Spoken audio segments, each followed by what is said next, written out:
This the AMG way, we don't follow the crowd. Quiet money moves, we just say it out loud. Tax-free living, long plays over hype. Build it right once, let the legacy right. We talk ownership. Yes. It is the AMG Podcast. As your guy Mondo Grimes here on this wonderful day with the fellas AJ Lavender and my guy Larry Woods. What's up, guys? What's happening? Where y'all be? Where y'all is? What's going on? Man. We gonna have some fun today, fellas. Today we're doing a special pod. Yeah, it's not Friday, it's Tuesday, but we're doing a pod with one of our good friends, man, one of my brothers of 11 years that took me 10 years to meet him in person. That's another story we'll talk about later. But with that said, let's get the party rocking with our homie brother Joey Hayes from Crestview, Florida. What's up, boss? What's happening, man? What's happening? Oh, dude, everything is everything, man. You see, I'm rocking, I'm supporting. We're gonna get into it. I like it, man. That's why I got the green screen and the logo popping too. Let's go. There you go, man. Hey, Joey, good to have you here, man. Thank you for taking the time to hang out with us, man. The fellas and I, we're gonna chop it up. We're gonna ask a little bit of high level stuff and then kind of just see where the conversation goes. You down with that? I like it. Let's roll with it. Bunch of good looking men right here. Hey, man. Hey, you know what? Larry and I were just talking about that last night. Having a place for men, a safe place for men to have great conversation. Yeah. I appreciate that. I just did this new, facial cleanser with Sarah V. I am looking pretty. I feel pretty good, man. I feel pretty good. Looking hydrated. Looking our Canadian friend.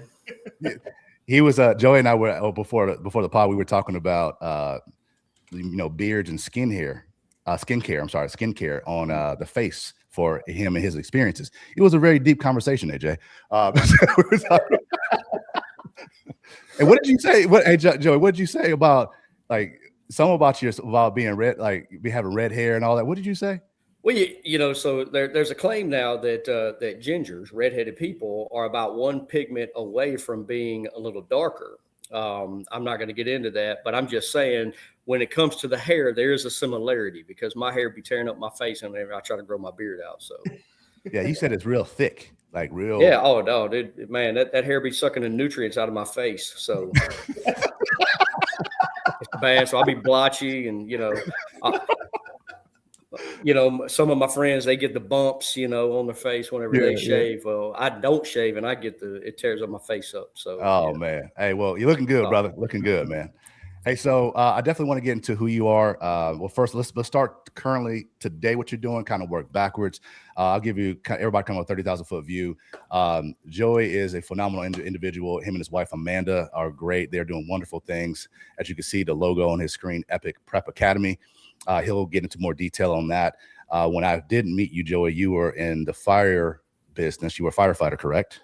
That's correct. Full time. Okay, we'll get into that. Now living in Florida, but you're from Arkansas, correct? Is that right? Yes, absolutely. Okay, cool. All right, so let's jump into today. I want to hear about this tee that I'm rocking. What do y'all do, man? Like, what do you and Amanda do at this Epic Prep Academy? Obviously, it seems educational, but what is it, dude? Yeah, man. So Epic Prep Academy is actually the vision of my wife, Amanda. And my wife, Amanda, if you back up 20 years, she owned her own Christian daycare many years ago. Okay. We've always been involved in church activities and things with the youth. I don't like my own kids, much less anybody else's. However, my wife loves everybody's kids. So with that being said, we were foster parents, but as far as Epic is concerned, my wife had one of our children. We have 5, and one of our children was struggling. And to make this story short, she brought her home to homeschool her. After COVID delayed a lot of things.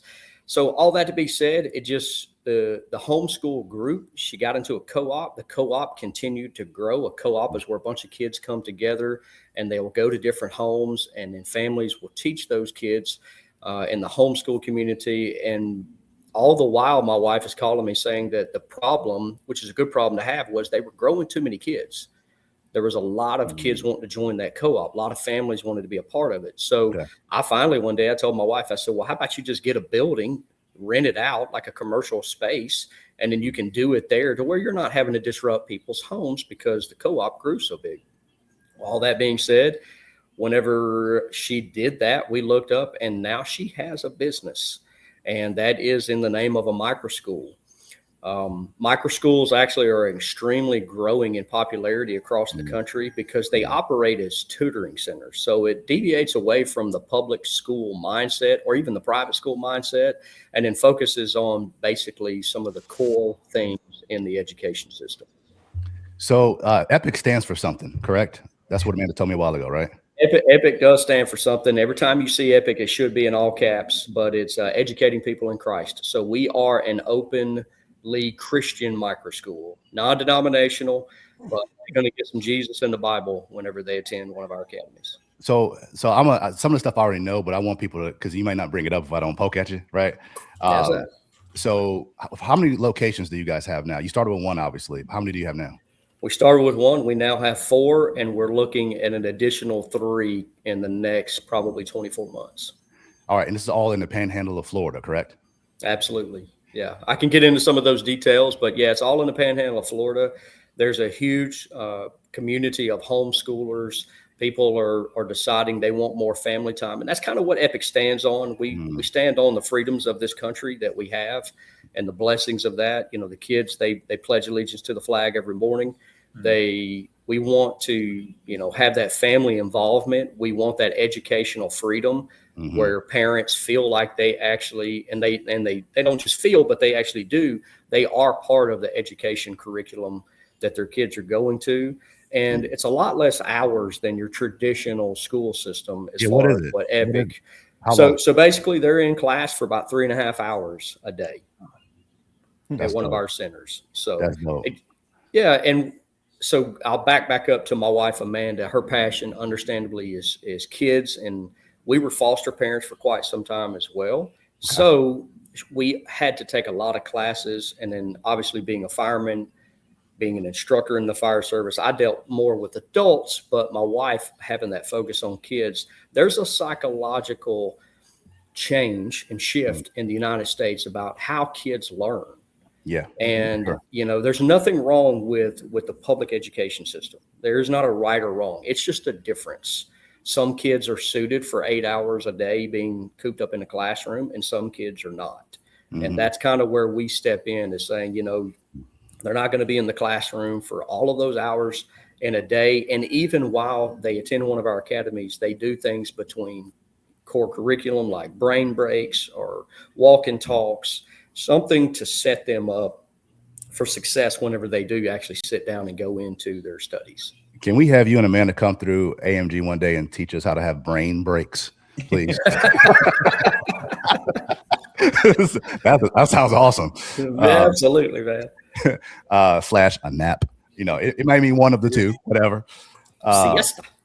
So let me read this, man. You know what this is because you guys wrote it. On your website, it talks about welcome to EPIC Prep Academy. But I want to read a little bit of the about us and also the mission, because I think this is going to really unpack some of what you guys do.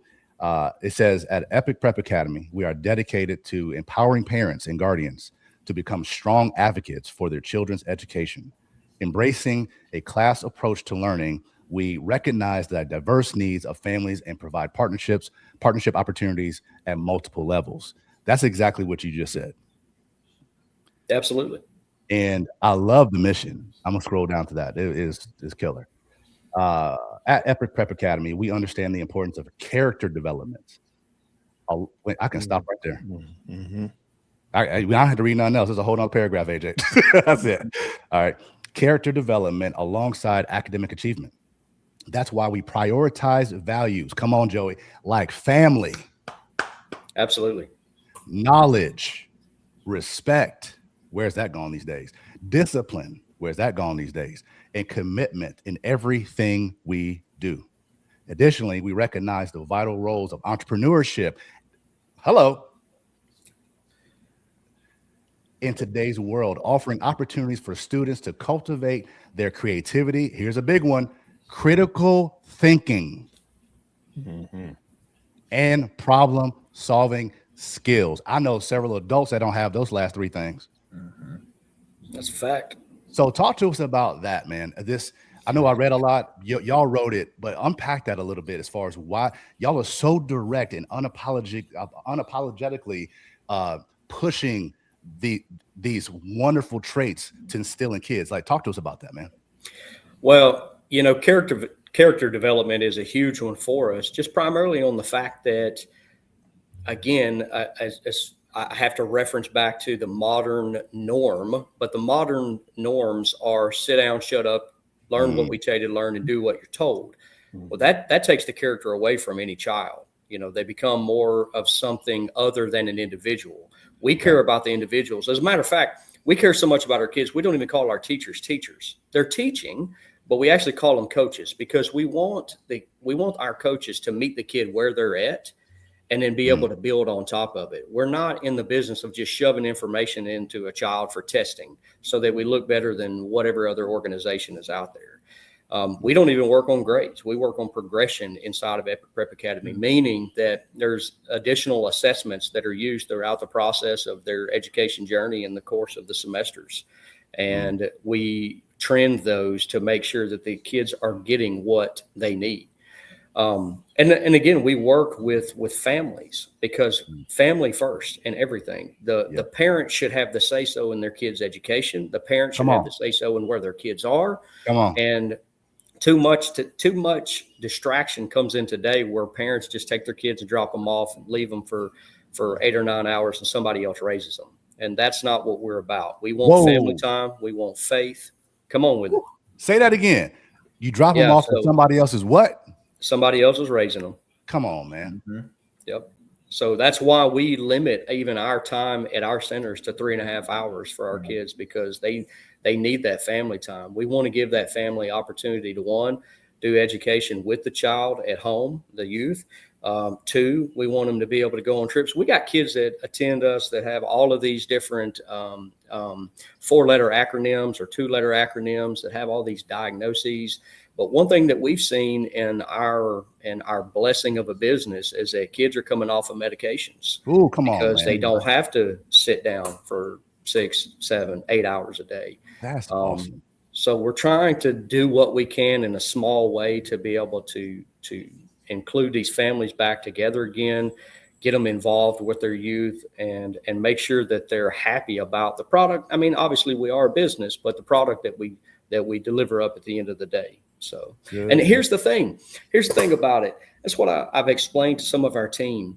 You know, if you look at our enrollment right now, specifically to our business, middle school is the highest enrollment.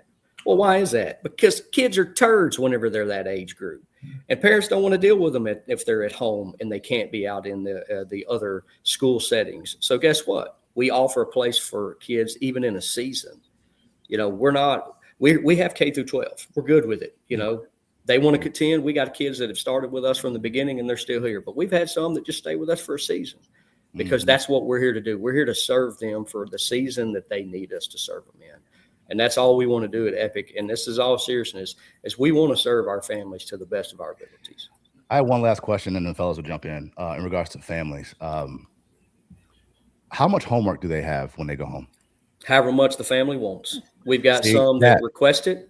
That right. We've got some that say, we don't want to do nothing at home. We're like, okay, that's fine. Don't hold us to an expectation that we can't meet if your kid's not doing anything at home, but we're supplemental in the business model. We're here to do as much as we can. But again, there's only 3.5 hours on the positive sense, and there's only 3.5 hours in the negative sense if somebody wants to look at it that way. So it's crazy, man. That's crazy. So I remember Joey. But we give them the tools and resources, Mondo. Well, for sure. So my girls, you know, straight A students, but do they have homework till 9 o'clock every night? I don't know. How was your daughter, Larry? Is the same kind of like homework till late? Way, especially if she's in honors program. I mean, she's up at midnight doing homework. See what I'm saying? Yeah. So I love how you guys prioritize family. AJ, what you got, man? I'll shut up and because I got 10 more questions later. Yeah, like I know a lot of people probably in the comment section are probably wondering, like, Joey, is like what are like the hour structure like for Epic? You know, is it like like you said, 3 hours? You know, is it like a 9 to afternoon? Is it more like an evening lunchtime? Like how does that breakdown work for your students? Yeah, so What we do is we focus on the core things. So just real quick, we're Monday, Tuesday, Wednesday, Thursday, and Fridays are either field trips or they're off days, because we have a lot of travel ball teams that are a part of Epic. That way they're doing their thing, you know, and they're good. They're, you know, baseball, basketball, volleyball. We got some girls in volleyball. So all of the different sports that you can think of, they attend Epic so that they don't have to be 100% committed to school all the time. But Mondays for us are like electives. So we have art, we bring in leadership classes. We work on that character development on Mondays, entrepreneurial classes. So we bring sometime during the week, you know, Monday or any of the other days. We try to stay away from that core curriculum days, but core curriculum days are Tuesday, Wednesday, and Thursday. And you can either attend in a morning session or an afternoon session. There is no lunch period necessarily for us. Y'all got two different sessions? We got 2 different sessions in a day. Wow. So kids either attend in the morning, or if you have some kids that families work graveyards or they work different shift work, because we are in a very populated military community, and things around here run 24 hours a day. So with that being said, we have some kids that come to the afternoon session. So we create a gap in the middle for our coaches to be able to get a brain break and a meal break. So, but they can attend morning or afternoon. And then Fridays, we coordinate some form field trip. And then we also do free tutoring Fridays. So we'll have some of our coaches that'll do tutoring with individual kids on an individual basis on Fridays. One of the things I haven't even mentioned, we also do not exceed our 10-to-1 student-teacher ratio, because how can any kid get into a classroom of 30 or 40 other kids with one teacher and expect to get much out of that unless they're on a significant IQ level? So that's Larry, what you got, man? This is good. I got be more questions now. So with micro schooling, is it accredited through the state? Like, is there a diploma or a high school diploma once you graduate? So what a lot of people don't realize is kindergarten through 8th grade really doesn't matter as far as the military or college is concerned. It doesn't actually start picking up until the 9th grade. From 9 through 12 at Epic Prep Academy, we have 2 courses that you can attend. You can attend an accredited course, which is primarily an online component that we have to source, or you can do the non-accredited. Because let's talk about real entrepreneurship. I just told you, and Mondo hit on, we're trying to breed entrepreneurs and free thinkers. We want our kids to understand all of the things that are out there. Let me back up to my personal experiences. I was that kid that played football. All I cared about was football until I blew my knee out and I couldn't play no more. What have they taken out of school that we had as kids? I had welding shop. We had automotive shop. We had woodworking shop. All that stuff is done now in today's modern public settings, primarily because of the liability. And I understand it. Don't get it twisted. I know why they can't do it anymore. However, kids will learn their passions in the electives. And not every kid is going to a college to play football, baseball, softball. Some kids they need to get to that next level. So we are on a regular basis of bringing in HVAC technicians, electricians, automotive guys, just to teach the kids how to change their oil. We have a ranch program we're working on right now that they can learn about agriculture. They can, you know, I tell people this all the time. I used to have to teach firemen how to clean a chainsaw and make a chainsaw function, because in the fire service, chainsaw is a pretty important piece of equipment, because we cut roofs with it. That's a ventilation tool. It's not just cutting up trees. However, kids nowadays don't even know what a chainsaw is, how to start one. So with that being said, we want to try to get as much exposure to the real world activities as we can for some of our kids, so that they may find their passions in that. They may, you know what? I like changing oil. I like that automotive. I like HVAC. I like plumbing, because that's going to be the next millionaires of the world anyway. But it's also life skills, Joey, right? It's absolutely life skills. It's careers, yes, but it's also life skills. Because, you know, if you're 30-something years old and you have your first blowout, or, you know how to change a tire, that's a tough situation. Absolutely. And you grown with kids. You know what I'm saying? Like, that's a tough thing to swallow. Hang on. Daddy's got to call AAA. No, that ain't fly. Yeah, exactly, man. So let's take a little bit of a pivot. and start digging a little deeper. So you and Amanda have this wonderful, wonderful academy. You guys are doing your thing, and the way you speak, you're eloquent. You know how to really deliver a message well. It sounds so easy. Like it was just delivered at your porch by a stork, and like, here you guys go. Here's 4 campuses and all these wonderful families, and here's the infrastructure, and da da da da. And you guys just walked into it, just skipping along with no challenges. Now, I know that's not true, but let's dig in, man, because has this been an easy journey for you guys? Negative. Absolutely not. Okay, Most let's talk about financial, it. I feel some paint coming soon, but we're gonna get there in a minute, AJ. Yeah. I feel like what you want to get. So let me back up. We had it easy before Epic Prep Academy. I'll be honest with you. 20 years in the fire service, loved my career field, got into the fire equipment industry, meaning I was a representative of fire equipment.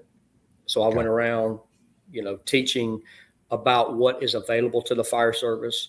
Got recruited up to be the vice president of the largest fire hose manufacturer in the world, which is actually right here in Alabama, not far from the Florida panhandle. Life was easy. I went to work every day running a $40, $50 million company.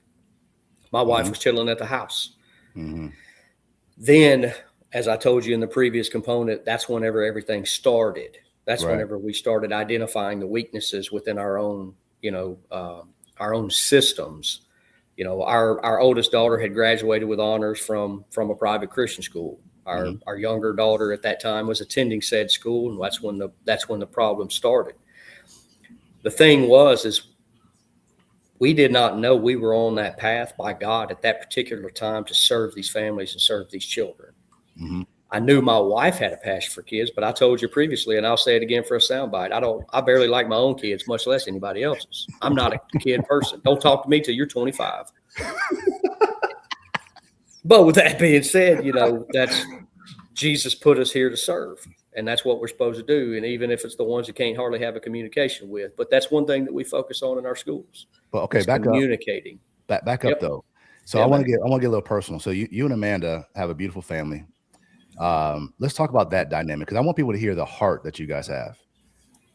So how many kids? 5, right? We've got 5 kids, to which 4 of them are adopted, private adoption. And a set of twins. Whew, you don't even want to hear that story. And a set of twin boys. Yeah. And y'all used to foster. Yes. You see the Heartwoods? Absolutely. So it's not like, it's so crazy, man. Like how your personal life is reflecting your business, and your business is reflecting your personal life. It mirrors each other. Can I say, unfortunately, it does? No, I'm just kidding. No, don't say that. Amanda gonna get you. hey, we're gonna clip this part out, Amanda. We're gonna clip this part. No, it's good, man. It's, one of my mentors back in the day used to tell me it's a good problem to have. It's a good problem to have. Problems are everywhere if you seek them. Solutions are everywhere if you seek them as well. But it's a great blessing. Whenever we got to Florida and we adopted our first daughter, she's amazing. She's the reason that Epic exists. And then we continued on, man. We adopted our second daughter, and she's a handful, and she's probably one of the smartest little people I've ever been around. But wow. She was my girl. The boys came along, and I'll say this, in the way of the world today, and as Christians, as we believe that abortion is not the way, and I know that's a subject now for political debate, but I'm just saying we don't believe in that. So whenever we found out that there was a person, friend of a friend of a friend, the boys, we didn't know they were twins. We didn't know they were boys. All we got was a phone call that, so-and-so person was going to have an abortion, and we, unless somebody could take the baby. Well, in today's world, and this is going to sound rough, but I was like, nah, she ain't going to do that. We'll take it in. We'll get it healthy. We'll rehome it. That's just the world we live in. We're foster parents. We had 60-something kids through our house. Wow. And all of that being said, I was like, no, let's not do that. Let's just go ahead. And, we may not keep it, but we'll find a good family for it. Well, the story goes, and, this is a testament to the man upstairs.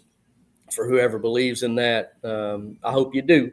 But with that being said, whenever my wife called me and I was on the road working, she said, so-and-so's pregnant, blah, blah, blah. And I said, well, that's fine. We'll help out, no need for an abortion. And then I come home, I go back on the road, and about a week into the road trip, she calls me up. She says, well, I got a phone call. It's twin boys. Now, there was a part of me that said, oh, no. But the big man was riding shotgun that day, and he whispered very, very boldly, Joey, those are your boys. Man. And I didn't, bro, I'm going to be honest with you. I didn't know. I'm like, I had to hang up the phone with my wife. I said, I got to go. She said, what's wrong? I said, I got to go. I hung up the phone, and I'm literally like arguing with God next door, not next door, next in the seat next to me. And he said, Joey, those are your boys. Little did I know he was going to bless Epic Prep Academy to the point, not without struggle, but to the point to where I would be able to leave corporate America. And be there for your boys and other babies. And I'm here every day with the boys and the girls. Look at that. Woo, AJ. One of the things that I find that's really interesting here is kind of like the duality between both worlds and how they kind of intersect, especially like as a firefighter, you were part of a brotherhood. And now as a micro school founder, you're building basically a close-knit community just the same. Like, what has basically being a firefighter, being through all the services that you guys provide, all the emergencies, everything like that, what has that taught you about like building culture, especially now leading to like Epic Prep Academy, and how that world can now closely fit into what you guys are building over here? That's a great question, AJ. I would say servanthood. See, in today's, again, these are political talking points a lot of times, but in today's public safety, whether it's fire, law enforcement, EMS, they don't pay that great. They did pay, don't thank me for my service. I got paid. I got a decent salary, but it's truly serving the community that you live in. So I would say servanthood. That's one thing that we are building a culture on at Epic, or at least trying, is serving our families, serving our communities. I tell our center managers at each one of our locations, they are to serve our coaches. They may be their boss. They may have an authoritative component, and, they may check back on their PTO, but they're still to serve their coaches. And if we all continue to try to serve each other or outserve each other as the way that, our Savior would want us to do, then guess what? It's going to be a win, and we're going to be successful in anything that we do if we just continue to try to serve each other. So I think that's the biggest component, AJ, is if we can continue to serve the communities that we go into, if we can continue to serve our students and our families, because on the business side, there's a passion and there's a business side. On the business side, it's tough. I ain't gonna lie, but on the passion side, it's easy. Outserve each other. Outserve them. Yeah. So on a certain level, entrepreneurs, we are servants, right? We serve our clients. Absolutely. Right. So being that, when you're in a dynamic with, your spouse, there's a certain degree of friction sometimes. I'm speaking for myself. So I'm pretty sure everybody goes through it. So talk to us about that dynamic. We're going a little bit, we're putting a toe in the paint right now, man. Oh, we'll put a toe in? Okay. So talk to us a little bit about how you guys manage the fire and come out on the other side way better than you did before the fire started. Whoo, Larry, that's a deep subject matter, brother. Take two alpha independent individuals, put them in the same organization to where where my wife is my boss, there's lots of fire because we don't see things eye to eye. Now, again, I just said there's two sides. She's the passion. I'm the business. How do we manage that? Lots of prayer and lots of grace with each other. I've heard of the analogy for husband and wife to try to outserve each other. That don't work whenever you're together, 6, 7, 8 hours a day. And you got 5 youngins running around, and you've got 4 other micro schools with serving over 250 families. So how do we handle it? Lots of brain breaks. We take brain breaks for each other. So that's okay. All right, man. So I want to dig into some challenges, man. Like, because part of what we talked about before, you guys are obviously in this ministry, this business, right? This that's not even just a mission, but your purpose in this particular season, right? Mm-hmm. But when you were in high school, middle school, even in the fire service as an adult, this wasn't on your radar, right? What did you, or even Amanda, like when you guys were younger, what did you want to do? Like where were you? How, like, we know how this business found you, but talk about before that. Like, what was there a search? Was that you guys were settled? You said you guys were doing well, but when you were younger, even before that, what was the vision? What was the vision back when you were young? It's funny that you asked that, because I've got another good friend of mine in the fire service that is constantly, I've actually written a book based on some of these struggles, because I'm going to speak very globally right now. So in the fire service, whenever you get into that industry, that's it, man. You've made it. You try to live within your means. You try not to do too many things to take away your time. Mm-hmm. Well, a little bit about me is I grew up extremely poor. Matter of fact, we was po. We couldn't even afford the rest of the word. We was just PO. There was no OR. With that being said, psychologically as a young person, that just put me on a grind.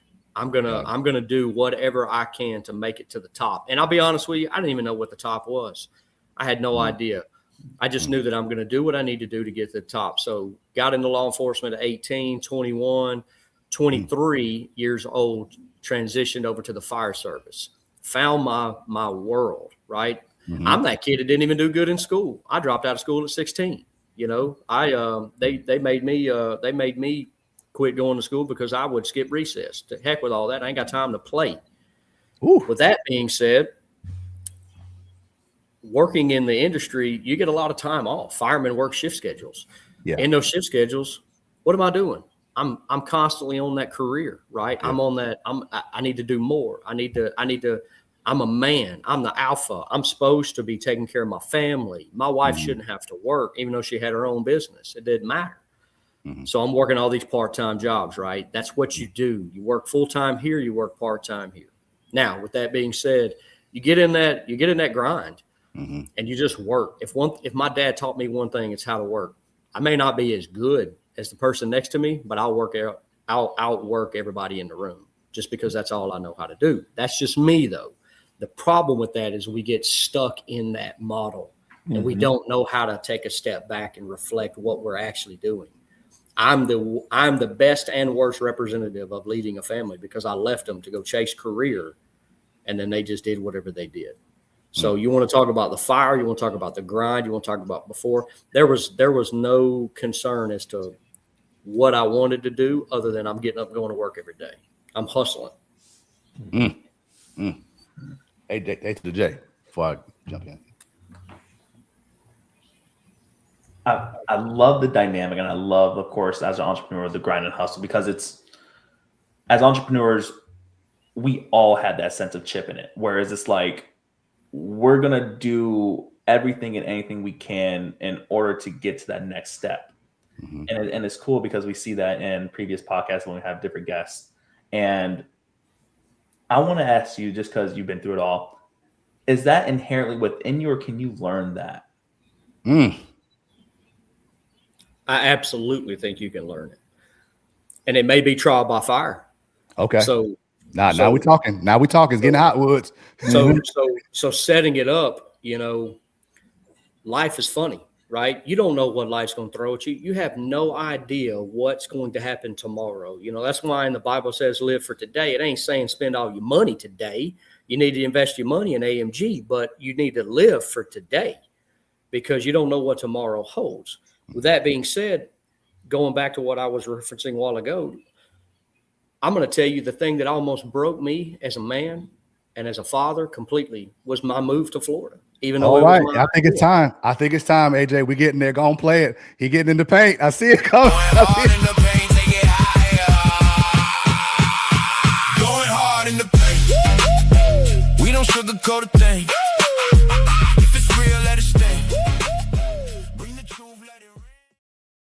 Brother Jojo, what almost broke you? Come on, man. We in there now. Let's go. So I mean, it almost broke me. You know, moving to Florida was an idea that we were given. We just didn't realize the divinity at the time, right? So moving to Florida, it's one of those things where, you know, it was a good idea. We knew we needed to escape the realities of where we were. When I say that, it's, you know, everywhere in this world is not a good place, even in the U.S. You know, it's sometimes there's just hostility, and it's time you got to make a decision to get your family in a better atmosphere, because environment is everything. Let that be a note. Environment is everything, whether it's inside the office building or whether it's in a city.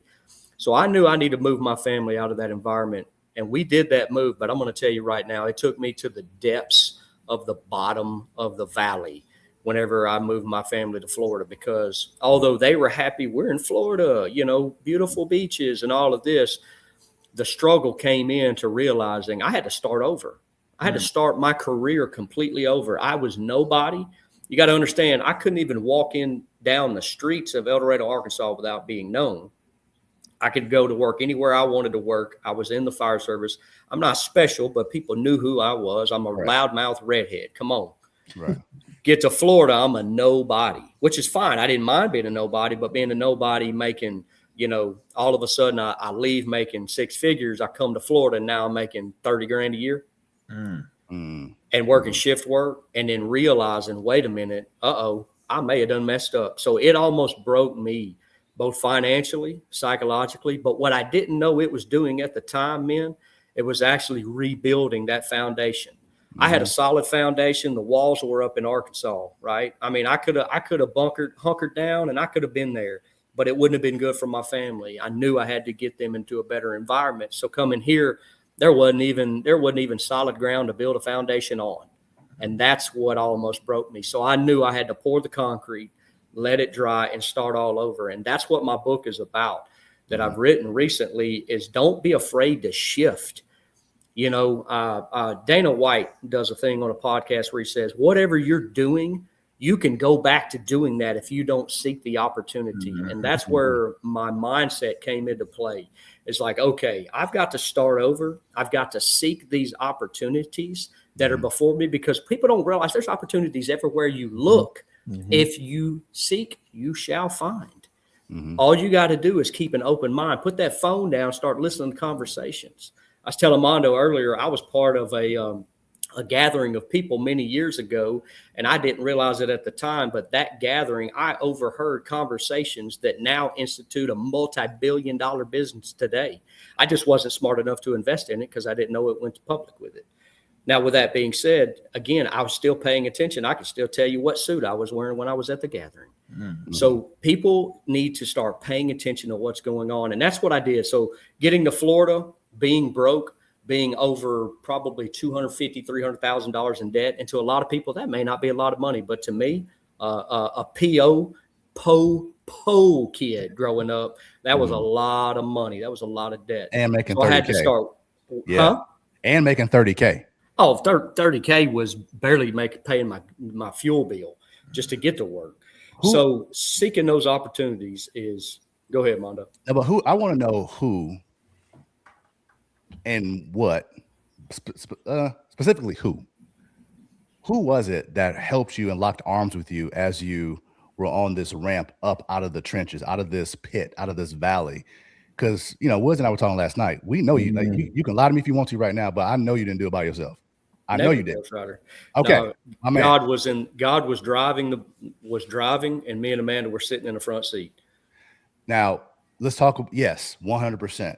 We have found that community for us, and brotherhood, but just community in general, transparency and vulnerability and all that. Dig into that and how that may have played a part in the trajectory to get you out of that valley into your next, landing, or your next mountaintop, if you will. Yeah. Cool. Well, so funny story, about 2014, after we got to Florida, my wife got this business opportunity, this job opportunity to work for this guy where she was doing scheduling for him. And so that assisted in our trajectory. Matter of fact, she told me about this guy, and he was a pretty cool dude. And I listened to him. I had to, talk to him on the phone a couple of times. And I actually got into the business that he was in because I knew I had to do something. I had to shift. You know, the fire service, being new to the fire service, wasn't going to cut it. I had to do something on my days off that exceeded that capability. So I would say that brotherhood, that positivity, and just committing. I'm going to be honest, committing yourself to the Lord. There was a time in about 2016 where I was probably at my lowest. Okay. I mean, I'm telling you, as a grown man, I'm fed up, and I go to my bedroom just frustrated at life. I remember that. Can I go there real quick? Let's go with it. Let's do it. Because I remember that, and we knew each other, but that moment, however it happened, we ended up on a FaceTime call or a Zoom call or something, Skype or whatever it was at the time, back 10 years ago. But we ended up talking about it, and I remember you dumping where you were, how you felt, and I welcomed it. But I thought it was cool and interesting that we'd never met in person, and we had talked a handful of times on the phone. You know, Amanda worked with me. We worked together in the business. But then you got on the screen, man, and just vomited. Like where you were, Woods. He went there, like for real. So it's like, I don't know, man. Like it meant a lot to me that you felt comfortable enough to do that. I also felt a little handcuffed because I didn't know what I could do to help my brother. Like I felt kind of like limited, somewhat helpless. Like, man, what can I do to help my, whatever. But I didn't even realize at the time that Amanda and I working together was helping you to the point that you just mentioned. I had no idea. I just found out right now. You know, positivity and optimism go a long way. And if somebody doesn't have it within themselves, they can find it in others if they are seeking it. And that's what I found. I found that my wife working with you, Mondo, and I'll be specific now that we're going to just put it out there. My wife working with you and seeing those opportunities and seeing the goodness in the world, right? You know, it helped pull us up out of those trenches. Wow. Now, I didn't stay in the industry that you were in because that just wasn't my game. You know, it wasn't my thing. We talked about that though, man. Remember? We actually absolutely talked about it. I was like, dude, it may not be your destination. It just could be a bridge to where you're going. Absolutely. Like that's like if it's all the time, sometime, a little bit of time, that's between you and God figuring out that time. I was like, I'm gonna give you the bridge. I'm gonna do my little part and say, here you go. Do what you and God gonna do with it. Like I'm done. And you did exactly that, man. I mean, go ahead. Man. Sorry to cut you off, man. Sorry. No, it's all good, man. And that struggle, that struggle teaches you a lot when you're in that situation. You know, seasons are not always easy, man. It ain't always spring. You know, wintertime will come. You got to be ready for that, and you got to know who you can reach out to help pull you up. You know, everybody always wants to talk about they pull themselves up from the bootlaces, but they don't want to talk about the people around them and the brothers and sisters around them that helped them. Say that right there. Yes, sir. Yep. So let's lean into that. Tell the people who the entrepreneurs who's coming up, give them advice of how valuable relationships are. Relationships for the people to where they're going, people that champion them on where they're at right now. Talk about the value in that. Yeah, man. So I just did so I'm on TikTok. I'm a TikTok guy. I like doing these little positive things on there, telling people. And I did one the other day, and it was talking about the largest fire equipment conference. The largest fire conference in the U.S., Indianapolis. And firemen go there. But one of the things that I focused on that particular podcast was go talk to all the manufacturers, make relationships, shake hands, introduce yourself. Too many people in today's society, I think, live through the experience of others instead of going to experience things for themselves. So one thing I like to do when I go into a setting, man, I like to shake everybody's hand. I like to just introduce myself or ask them what their name is. Hey, man, I'm so-and-so. How are you doing today? Because you don't know what that can do, not only for yourself, but you don't know what it can do for them. You know, you can bring somebody up out of the depths of places you don't know where they are right now just by saying, how you doing? Yeah. How's your day going? You know, in a small introduction that can change the course of somebody's entire life. So, but having those relationships is extremely important because I'll just give you an example. You know, I'm not shy. I introduce myself to everybody.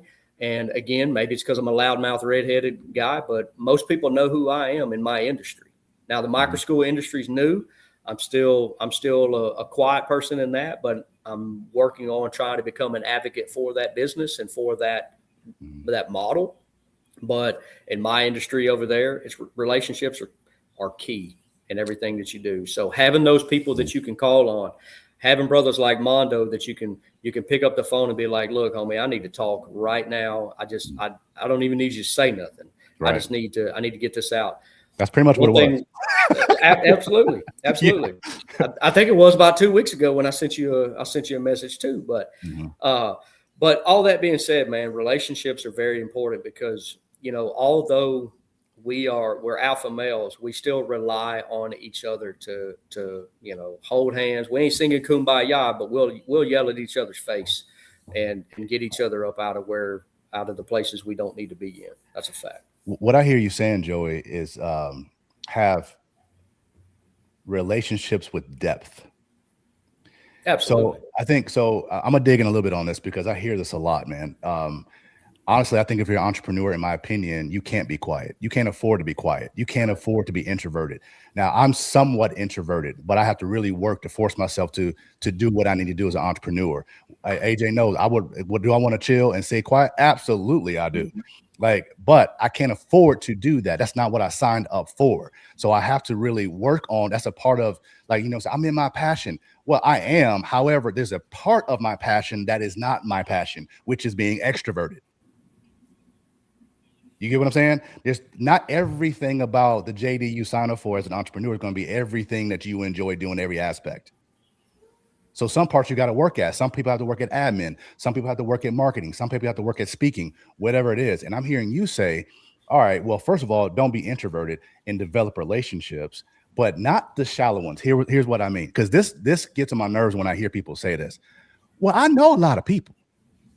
What does that mean? But do they know you? Do they know? Right. Okay, what's the depth of relationship? Now, I'm not saying you got to have dinner with everybody and have sleepovers. I'm not saying that. What I am saying, do they, like, have you shaken their hand? Have you made intentional time to have one-on-ones outside of, hey, how you doing? My name is Mondo, and then walk off? Outside of that, like, have you actually made it an intention to develop relationships with people? Like, for instance, here's one thing that I will do, Joey, come to your point. Well, let me ask you this, man. Let me ask you, do you think being self-aware as an entrepreneur is important? Absolutely. You have to be. Okay. Why? And I'm going to give you an example. Why is that?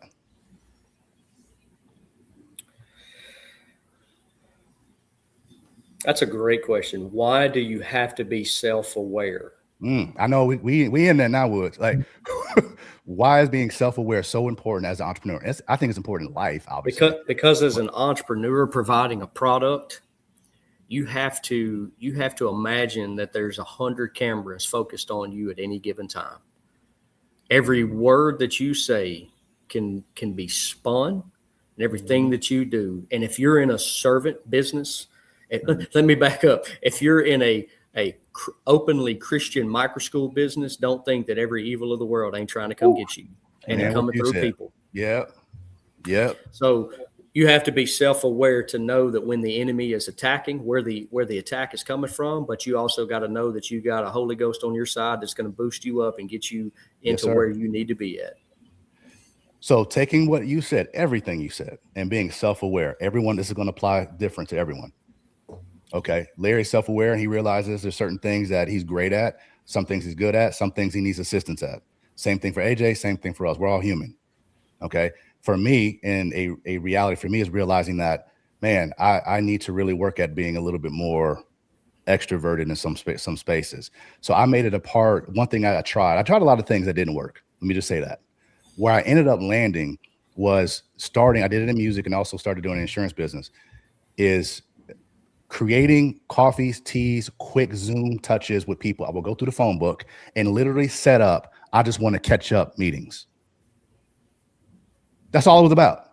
Had no agenda, but I made it a thing to where I made a certain amount of times a week to connect with a person or two in my phone book for no reason other than just touching base and developing a deeper relationship than the time I just walked past them at the networking event. True. Can I give you a story on that? Oh yeah, come on. Yeah, let me tell you what's happened in my very own business. When I show up, people think somebody's in trouble. Oh, holler at me. I like. Okay, where we going? I'm just being honest, because there comes a time whenever you're an entrepreneur and you're doing APAR, I'm the CFO and we're fixing to scale. And when I say scale, I ain't talking about multiple campuses. I have recently learned that I've got to get out of the day-to-day operations, get out of the business so I can work on the business. Yes, sir. I mean, I kind of knew that, but there comes a financial component to where it's time to just elevate that. And again, you know what? My favorite part is going around high-fiving those little turd heads, kids. You know what I mean? Yeah. I don't want to hear about every little snot-nosed story they got, but I'm going to be like, hey, how you doing? Yeah, I don't care what your grades are. Yeah, you're good. Hey, also with our coaches, I want to go around, but every time I show up right now in this season, my coaches think somebody getting rode up. Sorry. I allowed that culture to grow. Well, we finna shift that culture back to, no, man, he just showing up to say, what's up? See, but that's also being self-aware. Right. Oh, absolutely. Right. So that you identifying that, and I don't mean this in a derogatory way, man, but the energy or the vibe, whatever it is that created that culture of, oh, we're in trouble, straighten up, Joey's coming. That could potentially be a cultural cancer. It can. It is. And you recognize that.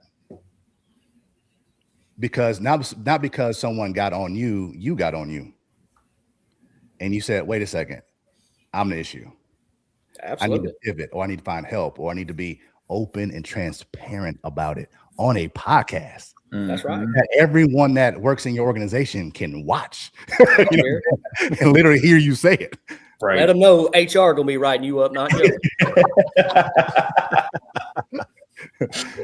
Dude, this is incredible, man. I mean, I want to hear one thing before we go, and I know AJ has a great wrap up question regarding, what would you teach other entrepreneurs and stuff like that. But I want to dig into one particular challenge. I mean, you talked about your pit and all that, but as a business at Epic, something that happened that you guys weren't expecting, and it was a severe blow to the gut, and you guys had to pivot in business, and you didn't quit, you didn't stop.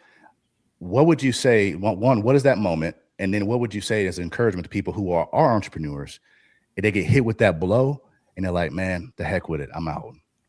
What would you give them as far as encouragement to keep going? So what's the example and what's the encouragement? So let me give you a reference. Whenever we decided we were going to go from one campus to multiple campuses or other campuses, that was a hard thing, because we had personal relationships with the families that attended. Now, with that being said, we also knew that, everything matters in numbers, right? The numbers matter. So my wife is the passion, and I know that, we need a couple more campuses, because there's an opportunity to have something that is good for these communities. So we put out a poll, we got the numbers back, and one of those communities, we went, paid a lot of money for a down payment on a building, hired a bunch of people to go in and do renovations, got everything set up. Guess how many enrollments we had? 10. One? Wow, man. One. Now, what we didn't know at the time, as we started digging into it, is we were actually blacklisted from a lot of the homeschool communities in that city. They blocked all the founders, all the organizational people in everybody, and they tagged the social media sites of all of our people, so that we could not read all of the comments and read the negative things that they were saying about us. Now, understand, I told you we're about freedoms, right? Well, high school kids, they get a class of how to safely handle pew-pews. We have martial artists come in and teach self-defense. But because of those things and the fact that we have an American on our website, we got tagged as a neo-Nazi organization. Ooh. Yeah. Wow. So with that being said, now I've spent roughly about $75,000 of money I barely had from the business into that new campus that now I don't have any enrollments for. So we had to back up and we just had to retreat. We retreated from that community. And Dude, do you know how many people that would take out? That right there would take out a lot of people, man. But you guys kept kicking. Now, obviously, I know you and Amanda are both fighters by full show. What was the immediate attitude once it all fell down? Like, was it like, okay, oh well, or was it like, all right, you blocked that one school, let's go open up 2 more, 3 more. Like, what was your attitude? Pivot. Yeah. We just pivoted. We said, you know what? They don't want us in that community. We don't even we can't even speak about what we are. Then we will just focus on the another direction. Okay. So let the pieces fall where they may. However, one day at a time would be my message. So awesome. we still have great relationships that we built over in that community. We still have people asking to come there. However, we just realized that, we learned some valuable points, and I don't want to talk bad about any particular city, but we learned some valuable points about how things like that can happen and how it can be detrimental. So in the wise words of a friend of mine many years ago and mentor, not all business is good business. Yeah. Just because it looks like it's got money and it goes chang-a-lang, don't mean it needs to be in your pocket. That's exactly right. Exactly right.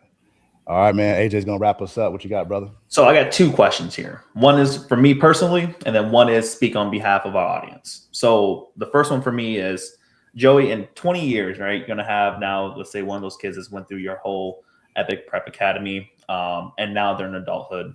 And, they come back to you and say, Coach Mr. Hayes, man, this school has changed my life.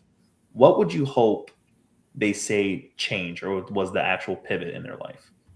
Kept them grounded, built character, and they grew closer to God. Ooh. Say that one more again. Keeps them grounded, they build character, and it keeps them close to God. That's great. All right. We actually are excited, AJ, on that. We're excited that we have our first graduate that's coming out of our program that's coming up. He's actually prom king, I think, and he's also the graduate. So we're doing a big prom for all of our centers. We try to keep those normalcies. We want kids to experience those things just because they in the homeschool. Homeschool kids ain't weird no more. If anybody ever been paying attention, it's the other ones that are kind of being deemed as weird. But with that being said, yeah, we're excited that we have our first graduate from our program, and he actually is starting his own HVAC company. He's going to school and he's starting his own HVAC company. Come on now. Yes, sir.